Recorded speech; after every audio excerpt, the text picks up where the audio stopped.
Para mí es una causa, un llamado del corazón, compartir lo que a mí me ha hecho tan bien en mi vida. Entonces, ese era el impulso, ese era el motor para organizar. Por eso me salían, porque de repente organizaba cosas en lugares que nunca había ido, Canadá. No, organizaba un SAT en Canadá sin haber ido nunca. Y salía el SAT y allá íbamos con Claudio a Canadá y yo me divertía mucho, yo me divertía, era fácil. Y más con Claudio, que la pasaba bien, porque era como que salíamos de aventuras también, ¿no? A lugares exóticos.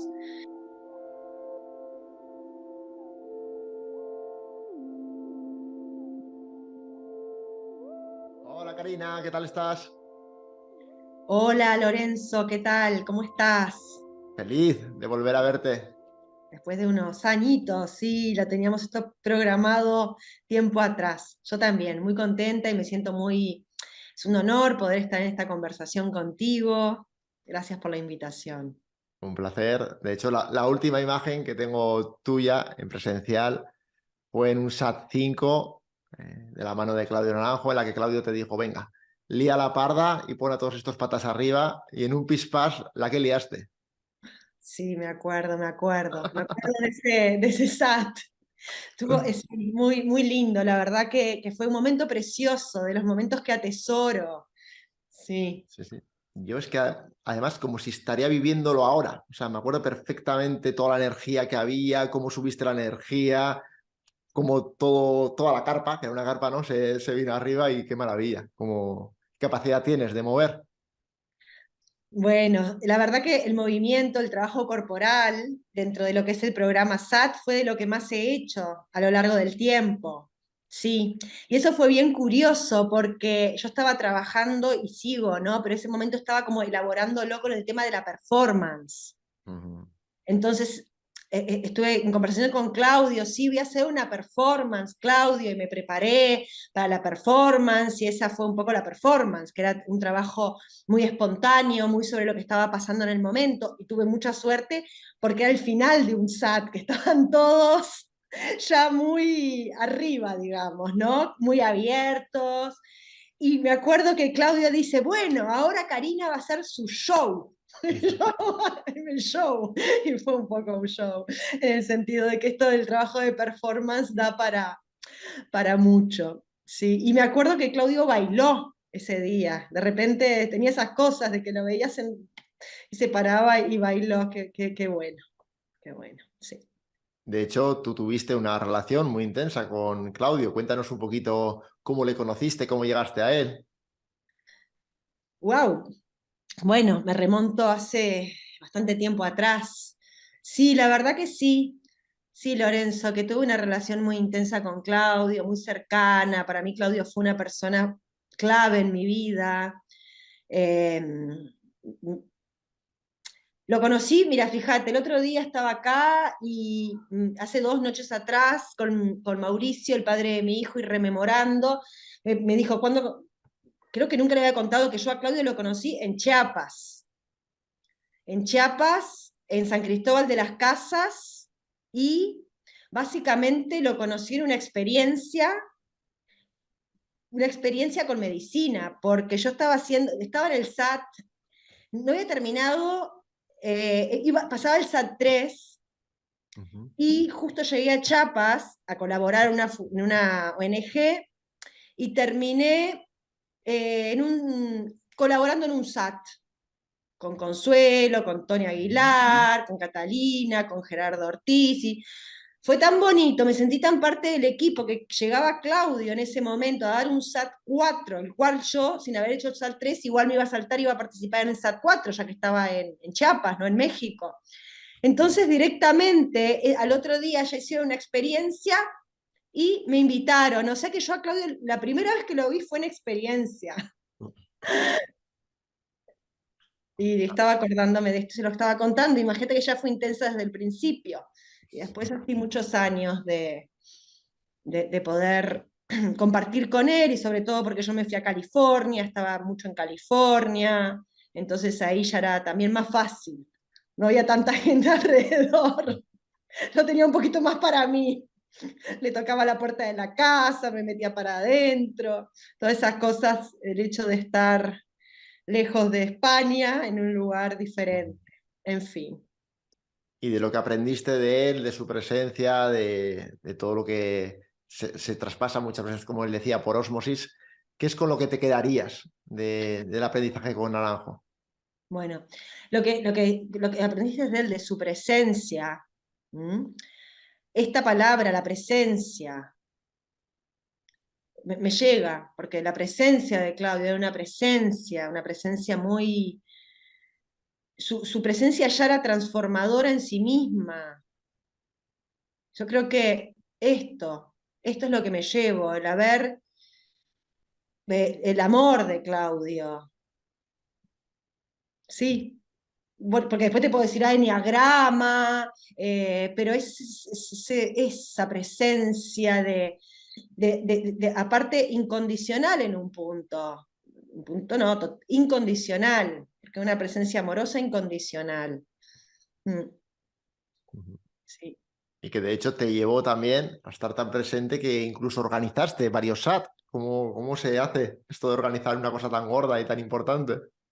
Te digo una cosa, Lorenzo, yo lo que hablaba con Claudio, para mí lo del SAT era una causa, es una causa, porque yo voy a decir que, a ver, si yo lo organicé, he quedado mucho de lo que he hecho funcionando, ¿no? Sigue. Por ejemplo, en Uruguay, claramente sigue de una forma muy, se va expandiendo, digamos. Para mí es una causa, un llamado del corazón, compartir lo que a mí me ha hecho tan bien en mi vida. Entonces, ese era el impulso, ese era el motor para organizar. Por eso me salían, porque de repente organizaba cosas en lugares que nunca había ido, Canadá. No, organizaba un SAT en Canadá sin haber ido nunca. Y salía el SAT, y allá íbamos con Claudio a Canadá, y yo me divertía mucho, yo me divertía, era fácil. Y más con Claudio, que la pasaba bien, porque era como que salíamos de aventuras también, ¿no? A lugares exóticos. Y el de China no pudo ser, estuve organizando en China, pero 10 días antes Claudio ya no estaba para moverse tanto, entonces en China no, pero bueno, el motor del querer compartir y la bendición del maestro hacía que todo fuera bien. Ujú. ¿Y en California llegaste a organizar también? Sí, en California fue en realidad uno de los primeros lugares que empecé a organizar. Wow. Sí, ¿Y también en 6 meses. Salió. Claro, claro, porque es algo con lo que, claro, en Berkeley empezó Claudio en el 71, creo recordar, 72, 73, los primeros SAT. ¿Cómo, hay mucha diferencia de estar en Estados Unidos a un SAT en España? ¿La gente lo vive distinto? ¿Cómo lo ves tú? Qué pregunta. Sí, es diferente realmente. Es otro, en cada lugar yo creo que es diferente cómo se vive el SAT, pero básicamente diferente pero lo mismo, porque el espíritu del SAT ese espíritu que se transmite es el mismo en todos lados. Ujú, Quizás la gente en California es diferente, porque también es como que otro mundo y ujú. viene con otras cosas, pero la profundidad del trabajo ha sido la misma en lo que yo he visto en todos lados. Mm. Qué bien. Yo trabajé con los mayas también, me estoy acordando. En Chiapas trabajé unas 2 o 3 veces en el SAT Maya, ¿no? Imagínate, los mayas. Aparte las comunidades indígenas, que eran comunidades indígenas, no sabían hablar español, hablaban tzotzil, me acuerdo, tenía traductora de tzotzil, y a Estados Unidos, ¿no? Qué diferencia. Y al final lo que genera el SAT, esta escuela que es tan transformadora, genera la misma profundidad en el contacto con uno mismo. Ujú. Entonces, ¿no? Esta humanidad que nos cruza a todos, aunque uno sea americano y otro maya. Ahí, a la esencia, ¿no? Ujú. Claro. De hecho, el SAT tiene esta visión muy holística que por lo que veo en tu trabajo también es como un eje transversal, ¿no? Porque partes de ser licenciada en psicología con 21 añitos, creo que ya Mm. por entonces empiezas con terapia gestal. ¿Cómo recuerdas aquella época tan potente de formarte desde el principio?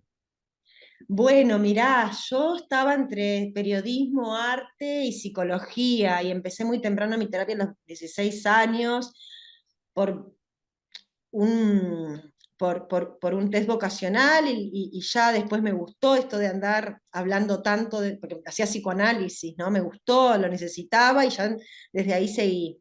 Yo me formé en psicoanálisis al principio, un corte humanista, pero en el Río de la Plata, en Uruguay, la Universidad Católica era muy psicoanalista. Y al principio, la verdad, que yo no entendía qué estaba haciendo, porque a mí no me terminaba de convencer el psicoanálisis, Ujú, con era como una forma muy psicoanalítica, esto de el psicólogo, muy objetivo, sin ningún trato. Entonces, cuando encontré el humanismo, la Gestalt, que fue enseguida después de terminar psicología, y entre tanto, porque ya estudiaba existencialismo en la universidad, pero cuando encontré la Gestalt, 22, 23 años, fue como, este es mi camino, esto es lo que a mí me gusta, esto es lo que le encuentro el sentido, y era una Gestalt más de Cleveland.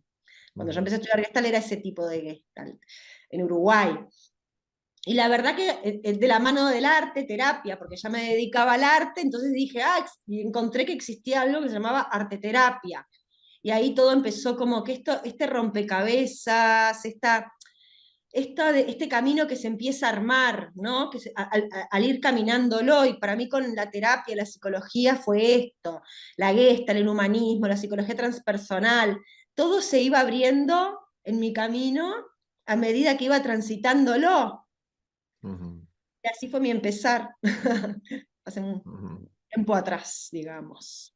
Claro, y toda esta vertiente, un poquito más Gestalt, psicología, el psicoanálisis que partes, ¿en qué momento entra el chamanismo también, que es otra de tus grandes influencias? Mm.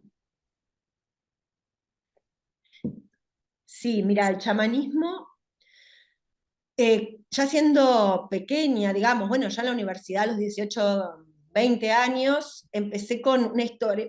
A mí siempre he tenido una vocación, por decirlo de alguna forma, no sé si la vocación, como una inquietud espiritual muy fuerte, pero espiritual, espiritual, no religiosa porque en mi familia no había religión, mi padre médico, completamente eh, re- gnóstico, no había una práctica religiosa, pero yo sentí un llamado espiritual muy potente desde muy joven.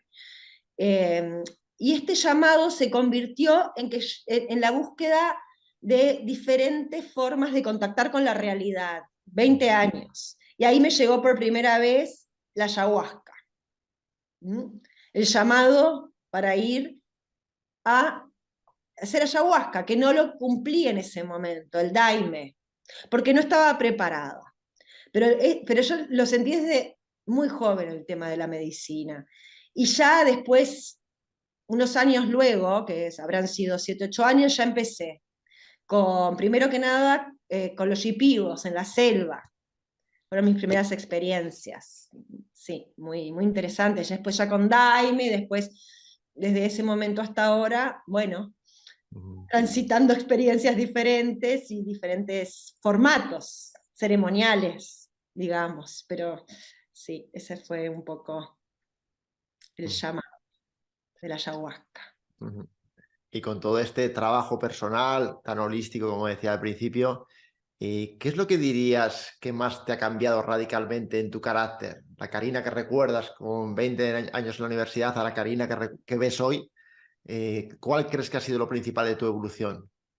Mira, si yo puedo decir que para mí el trabajo con Claudio ha sido el principal trabajo, por algo estuve tantos años en la escuela SAT, que Mm, realmente fue como un despertar muy grande y un trabajo muy profundo a nivel de egoico, a nivel de la sombra y una dedicación muy fuerte a esto, ¿no? Como me comprometí y ese fue el gran despertar. Luego tuve otras experiencias importantes en mi vida también, por ejemplo, mi tránsito por India. Para mí India es casa, yo llevo mucho de India arriba, para mí en India yo encontré mi conexión con la espiritualidad, o una espiritualidad muy propia. con Prembaba, estuve un tiempo en un ashram, estuve en Rishikesh, el yoga para mí es mi disciplina de todos los días, y India me cambió también, me llevó a una gran transformación, sobre todo porque para mí India fue como el no poder controlar. India no se controla, India si no te dejas ir, te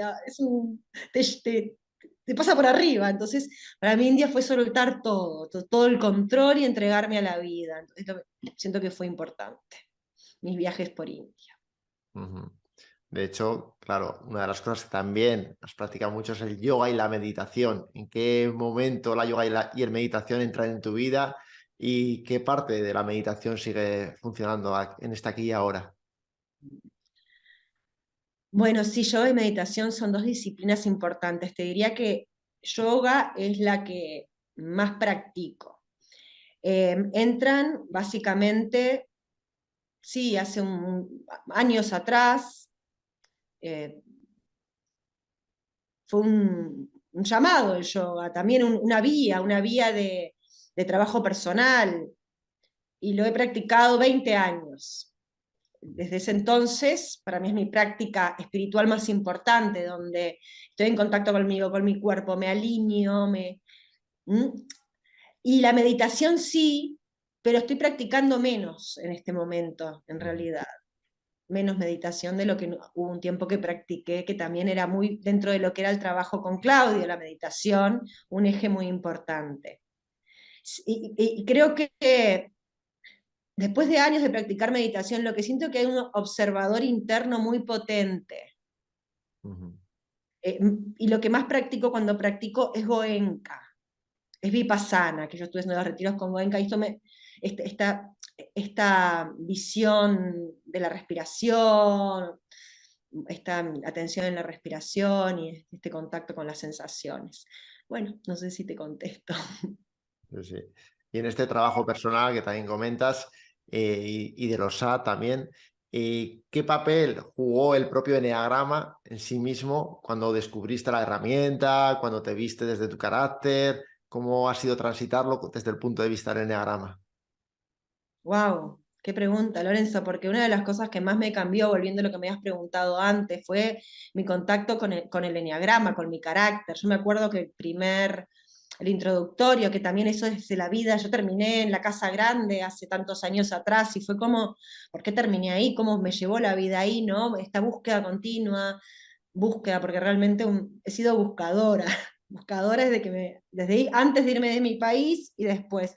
Y fue como que darme cuenta de mi eneatipo, fue como un cachetazo y a la vez una bendición, porque todo empezaba a cobrar sentido, mi vida empezaba a cobrar sentido en función de este nuevo lente que me estaba dando tanto y me ayudaba, ¿no? Tanto, me ha ayudado muchísimo. Y en ese momento fue como un momento de quiebre, cuando me descubrí en un eneatipo, de quiebre y de sentido Ujú, profundo de mí misma, ¿no? ujú. Y este descubrimiento fue rápido, porque muchas veces vemos que hay gente que llega como muy rápido a casa y gente que tarda bastante y las dos están bien, pero mucha gente desde fuera tiene como muchas ganas de saber su eneatipo, ¿no? ¿Cómo fue en tu proceso? Así, Vas. automático. Era como escuchaba a Antonio Pacheco, en la Casa Grande, Oh. ¿no? Y escuchaba, y era como, y esta soy yo.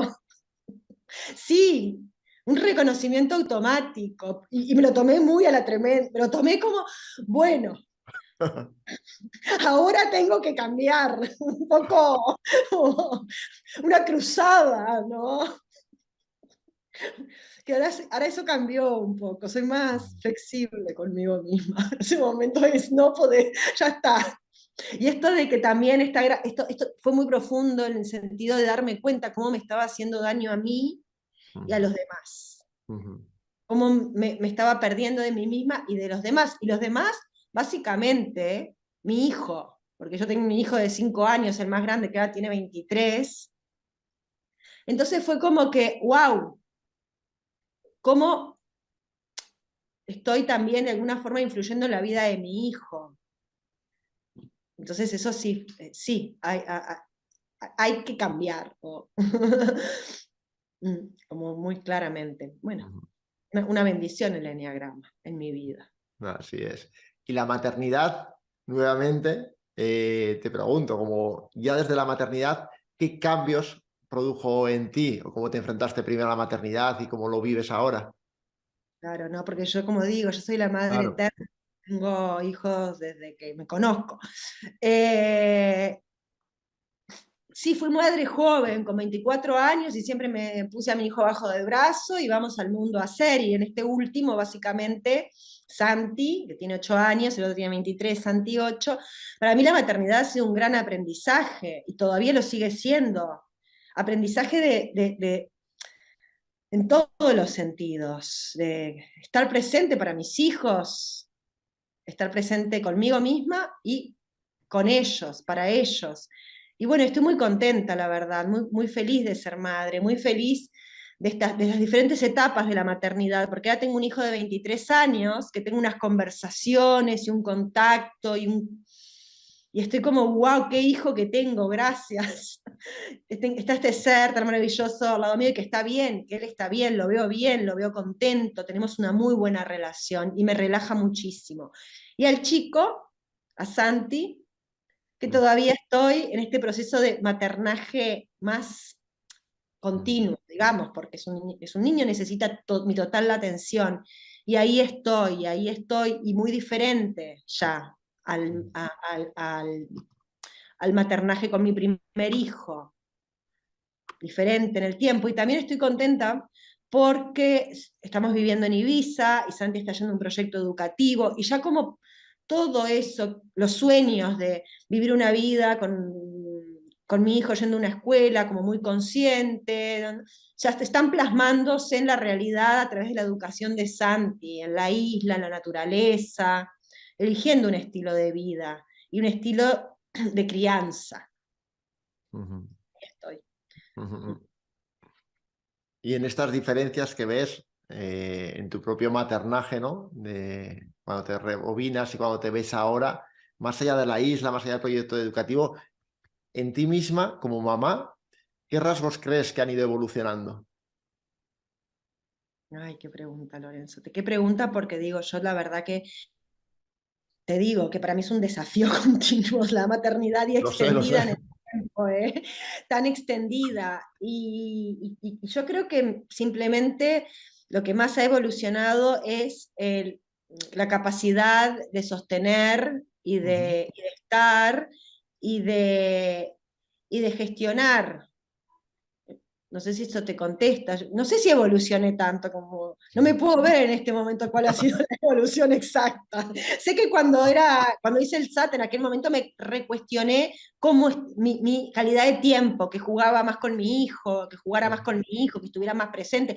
Pero yo no te digo, siendo eso, no sé si esto lo he logrado transformar tanto, porque en este momento tengo 400 cosas, entonces estoy en un equilibrio de ser madre, dar lo mejor, que vaya a la escuela, que esté contenta en la escuela, que coma bien, estar y a la vez trabajar, y es para mí como, a veces es mucho, pero bueno, aquí estoy, sosteniéndolo con una sonrisa.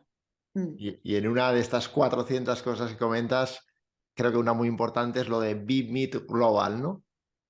Sí, sí, eso es importante, sí, es como, yo creo que es un proceso con BIMED Global de culminación, de mucho de lo que he estado haciendo, como que se aúna en este proyecto educativo, por ahora educativo, en el sentido por ahora porque después se puede extender a diferentes áreas, pero que en cierto punto es lo que me da en este momento la dirección Ujú.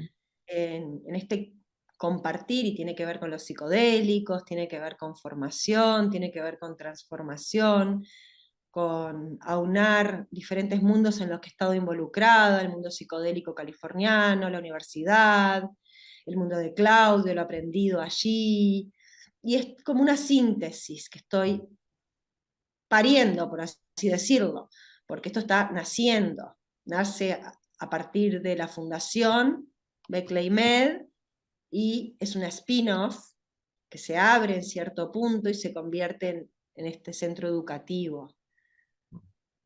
sí. Y dentro de este proyecto que estáis lanzando, ¿qué dificultades te vas encontrando también a un nivel empresarial o a un nivel de comunicación? ¿Cómo lo ves?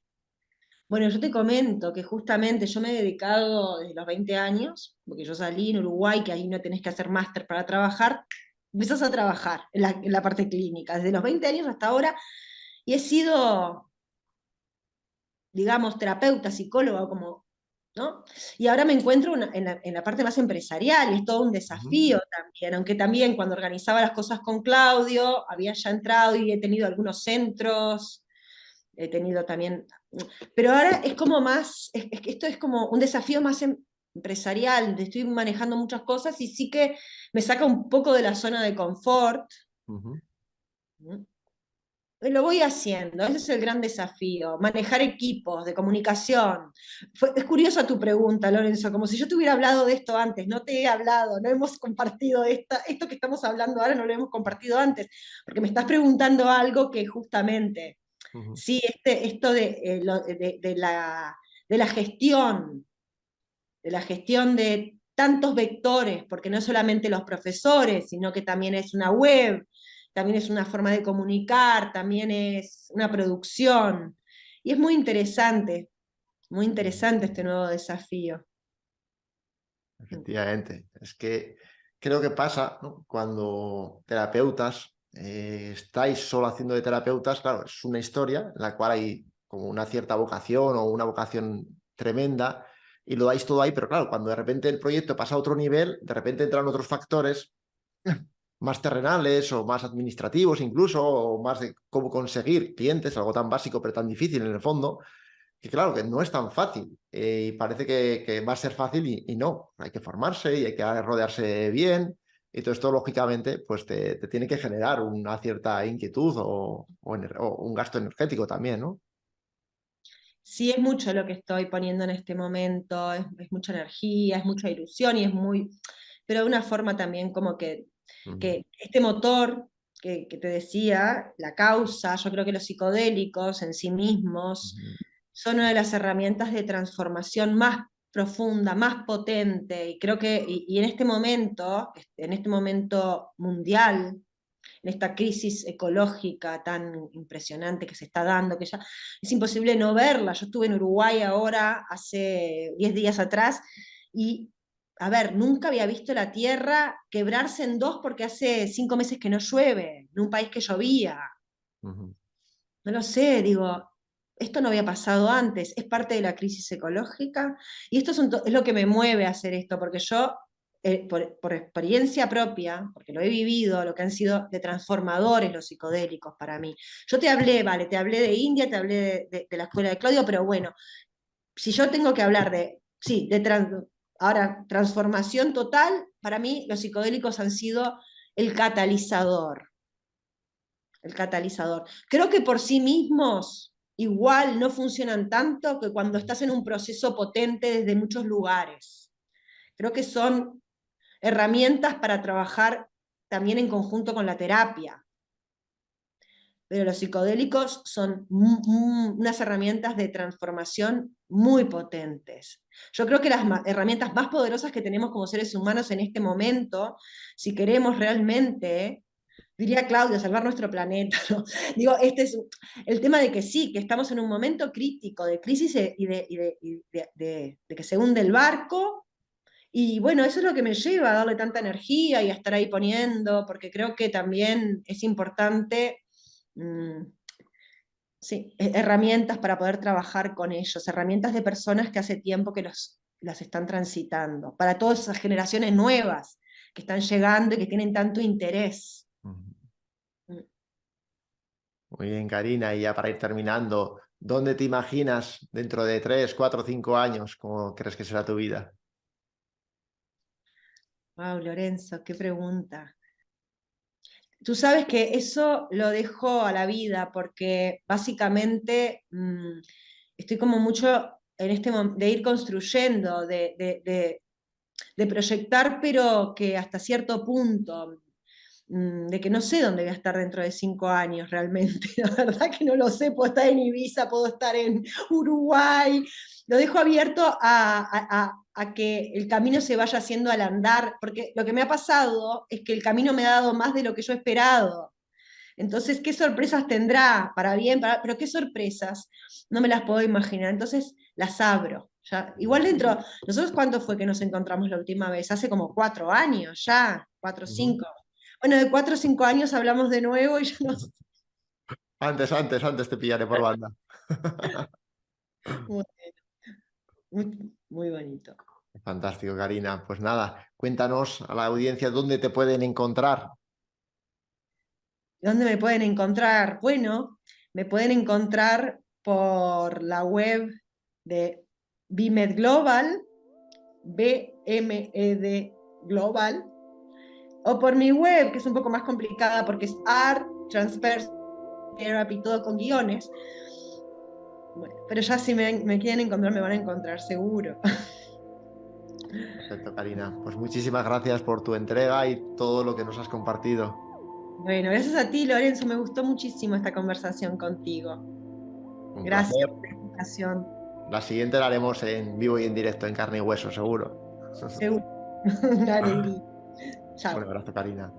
Pues nada, si os ha gustado la entrevista, que seguro que sí, no estáis suscritos a nuestro canal de YouTube, ya estáis tardando, suscribiros, darle a la campanita, cualquier duda, comentario, sugerencia, como siempre, será muy bienvenida. Un abrazo.